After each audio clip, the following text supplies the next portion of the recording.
Hey everyone, it is Natalie from Being Intentionally Creative.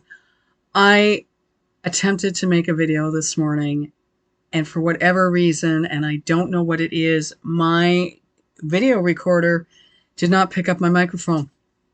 I got all the way through it, loaded it onto my computer, no sound. And I'm going, no. I am trying to figure it out. I was going to attempt to do a voiceover through one of the programs I have, and that is above my pay grade as far as what I have to do. And I thought, okay, I'm just going to do this way. I have obviously gotten through the project, and then I went, I have no sound. So I'm going to just take you through manually what I did without actually doing anything, so at least you have some insight into what I was doing. And hopefully sooner than later I can figure out what's going on with my video recorder and why it didn't pick up the sound. It did shut off while I was working. Again, I need to plug that darn thing in. It had 3 bars for the battery, and I thought, oh well, everything is glorious, and apparently it's not. I'm going to try and fix my technical difficulties. I'm really hoping I don't have to go back to my phone as far as being able to show you what I'm doing. Anyway, enough about my technical difficulties, and I apologize that I can't do this the way I wanted to because I don't know how to do voiceover. What I was going to do today and what I was going to show you was working with the Mix2Mold matte sealer and the gloss sealer. And I thought what would be perfect is I had done 2 pieces. It was either a week ago or 2 weeks ago, and these are them. Again, I've already done these because I thought you could hear me. So I did these, and today I have put on the first coat of matte on one and glossy on the other. And so I'm going to take you through basically what I covered this morning as far as the product is concerned. And then hopefully by the time I need to do my next video, I'll have it all figured out. Enough about that. No more technical difficulties. I had mentioned in one of my earlier videos that with this small little piece, I was actually using Microglaze by Distress, which is a Ranger product. And I wanted to see how well this will work. I had just done the bottom of this before. I have this morning now put 1 coat of this on the inside, and once I'd done it, I took a paper towel and I just wiped off the excess.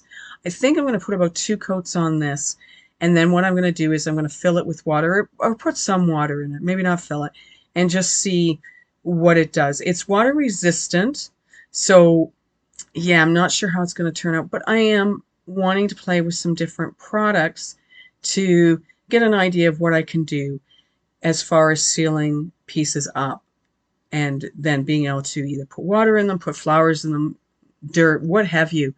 And so I'm playing. And with some products you might have to do that, because as much as Mix2Mold has come out with their own product for sealing, not every product is going to have something out there. And for me, I'm guessing that they will have done their own testing and they know what is going to work for their product. If a product such as the ceramic resin or Resincrite doesn't have something, you're going to have to figure out what works, and therefore you're going to want to play. And I would recommend that you do small pieces to figure out what you're going to have to use versus making something that's, again, if you're going to be playing, don't make a piece that is really important to you to play with. Make something that you don't care about. With these, they come with the instructions on the back of them, and as I mentioned in one of my earlier videos, they have a matching brush, which I think is brilliant, because then you're not, 1, cross-contaminating, and 2, you know which brush is for which product. So I really like that. So this goes with this one, and there's a purple to go with the gloss. I had previously opened this. These brushes will not fit inside of this. And what I did this morning was I took a tin plate and I was using that. So I poured in enough of the product to coat. A thin coat is what they recommend. And then any excess I wiped out to use for the second one that I did. So what I'm going to do is I'm just going to give you the instructions that are on the back of this. and they're slightly different between the matte and the gloss. So again, whatever directions you're given, follow them, because the guidelines by the manufacturer are there to help you make your project be the best that it can be. If you don't follow, then there's no guarantee that you're going to get the results you're expecting. With the matte, both of them do say apply a thin coat to a fully cured surface. With these products, with the Mix2Mold, they recommend 48 hours to cure these. The reason being is that there's water in this product. So you want to make sure it has totally evaporated and that you're just left with, I'll say, the solid product, that there's no water in here, because you don't want to be sealing water in your piece. Okay, so make sure you let these cure for 48 hours anyway.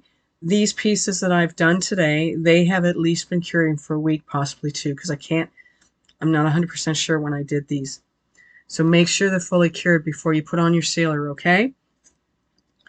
Normal use, which I'm not really sure what normal is, but it may be just you're putting dried product in your vessel or whatever it is you've made. So 1 coat. And then for outdoor and heavy water use, they say to apply 3 coats of the matte. Okay? They've also indicated on the back of here you're to allow 2 hours drying time between coats, and it fully cures in 5 days. So keep that in mind. Don't do anything with this until it's cured for the 5 days. Again, you don't want a problem. And if you're doing this for a client, if you're doing this as a gift, you really want to make sure you're following those directions. So that's for the matte. For the glossy, they've actually got another note on the back of this. It says for food contact, apply 5 coats. Now, anything I've done from a resin perspective, from a resin-crete or a ceramic resin, and I mean, these are the first ones I'm doing from a Mix2Mold. I mean, I'm not recommending people use these for food. I don't know. I just have this thing, so I wouldn't recommend it. Other people are always asking, is the product food safe? So they're telling you what to do. That's up to you whether you make it to have food put on it. I don't know what the contents of the product are as far as what they've used to make it. So I don't know. And I don't have the original box to say whether it tells me what the ingredients are or not. Anyways, that's up to you whether you make it something that you can put food on or not. So basically what I did was I poured, as I said, a little bit of the product in here, and then I just tapped the brush into it, and then I started with the base, and I just put some on the top here. I put it on these, so these plastic containers, the measuring cups actually, and I've got a ton of them here because every time I've ordered some stuff, I've actually gotten these measuring cups. So this allows you not to have to touch this, which you don't want fingerprints on it anyways when you're dealing with this. So I just started up here, put it on, and then I worked my way around and then up and down. And you'll notice in this, it's got sort of those little crevices. So I went down and then I went up because I wanted to avoid, to the best of my ability, not to have any of the products sort of sitting in the crevices. And I mean, I look at something like that and think, I don't know if you're ever going to fully avoid that, but you know, you go up and down and whatnot, and sort of side to side, you can work it out, okay? So I did this. I will be doing another coat of this, and I had thought, well, if I do another coat, maybe I can get everything running, but we're just going to keep this simple. So I went up and down. I don't know if this product is self-leveling. So if you've worked with resin, most resins, they'll self-level if you've got, and making sure your surface that you're doing your work on is level, and it'll just level itself out. So it's beautiful. And I don't know about this. And the other thing I had wondered about is, with this brush being, like, what kind of strokes am I going to be left with? Now, this has already started to dry, and I mean, my room's not really bright here, but I'm not seeing brush strokes, which is really brilliant. And I guess too, because of sort of the pattern on this, would it matter if I did? And sometimes it kind of adds, I like the texture add to some things, because it, again, makes it different and unique. And as you know, and you'll find out about me, I like things that are different and unique.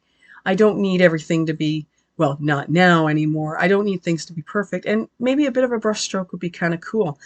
And one of the things I've been doing recently, and I want to work on, sort of aside from this right now, is I've been watching a lot of nail videos. And some of the things they're doing when they do acrylic nails is, I mean, it's so cool.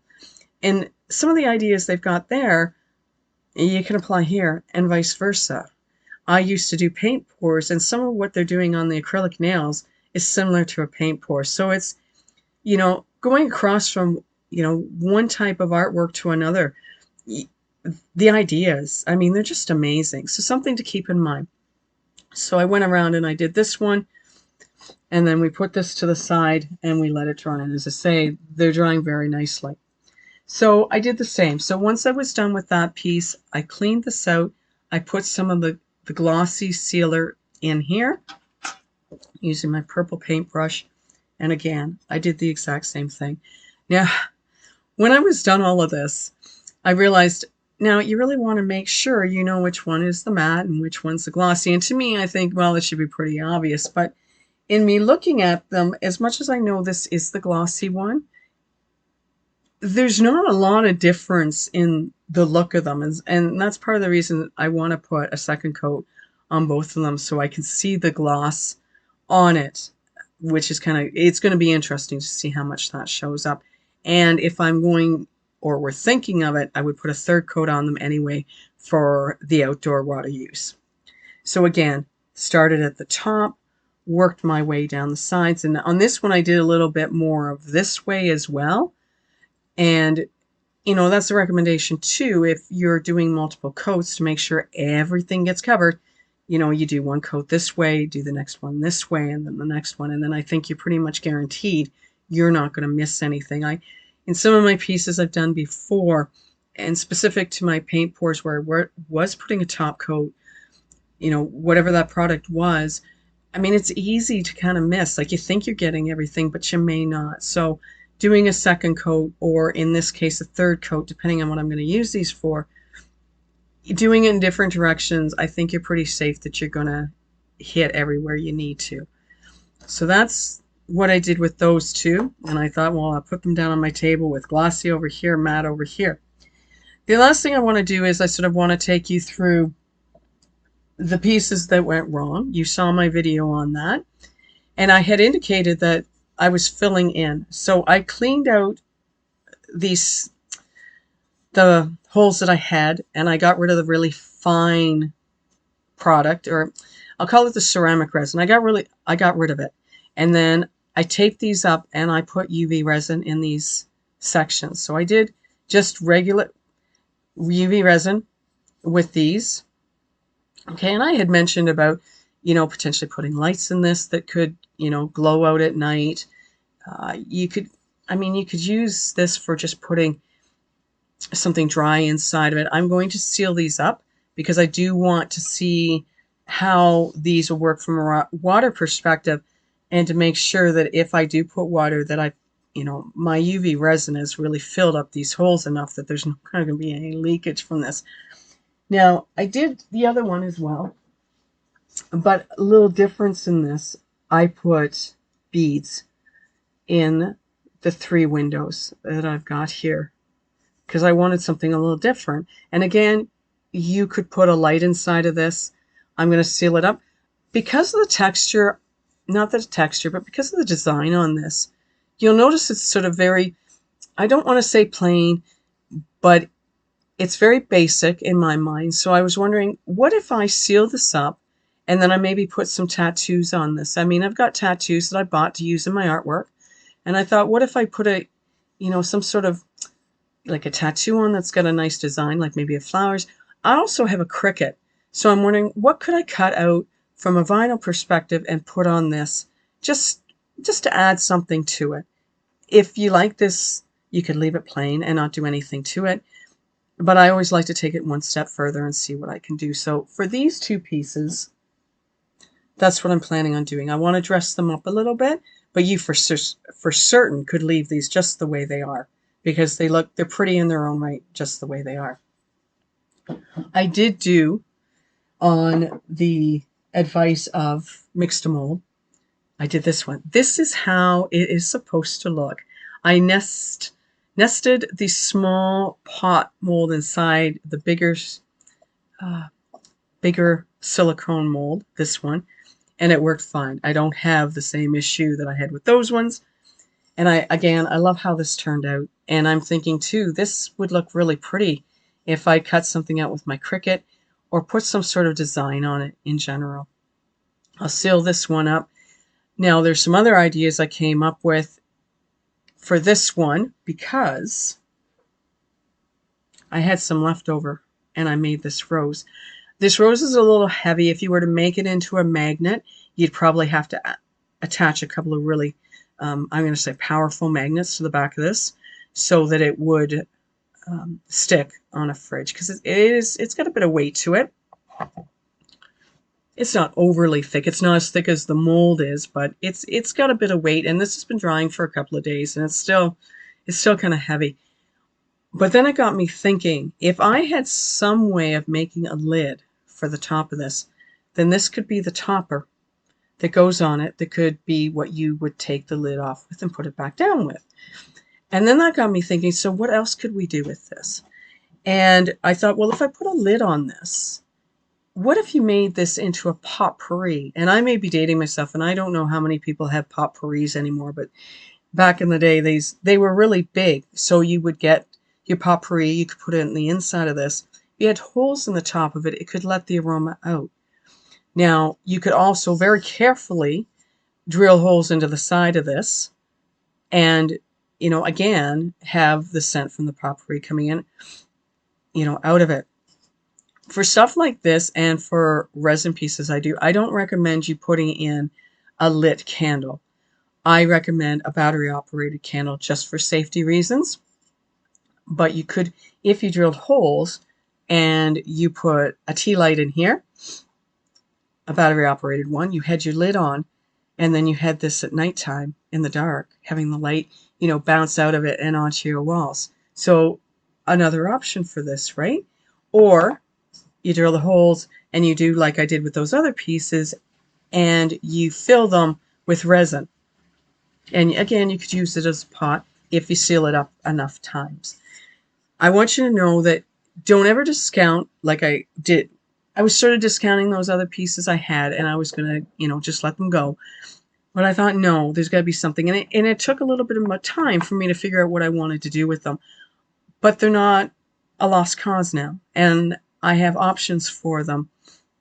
And they are pretty in their own right. So don't ever discount something you've done as being, now what do I do with this? Because it looks like crap. So a piece I'm going to show you now is this.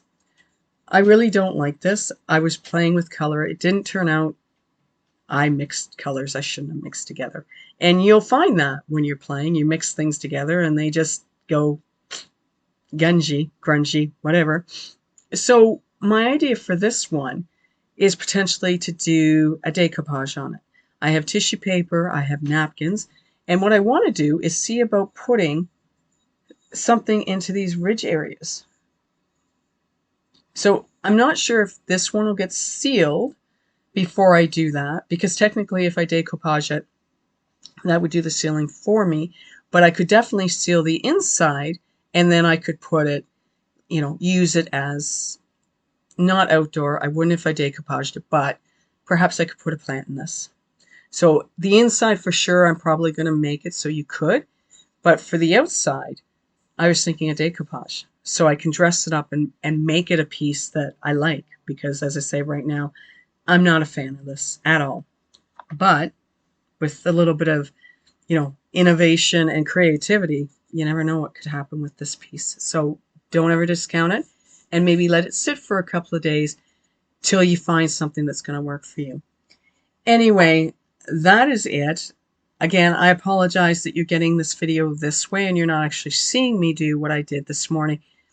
But technical difficulties, but that's okay. I will get where I need to go in time. I wanted to make sure I got a video out today for you, and here it is. I hope you're having a great day, whatever you're getting up to. I hope you're being creative. I hope you know you are creative. In one of my upcoming videos, we're going to talk a little bit about that creativity and where you can find it. Have a great day. Get out. It's a beautiful day where I am here in Canada. Get out, do something fun, be creative, and always know no one knows what you can do but you. Thank you for watching. Thank you for liking and subscribing. Take care. Bye for now.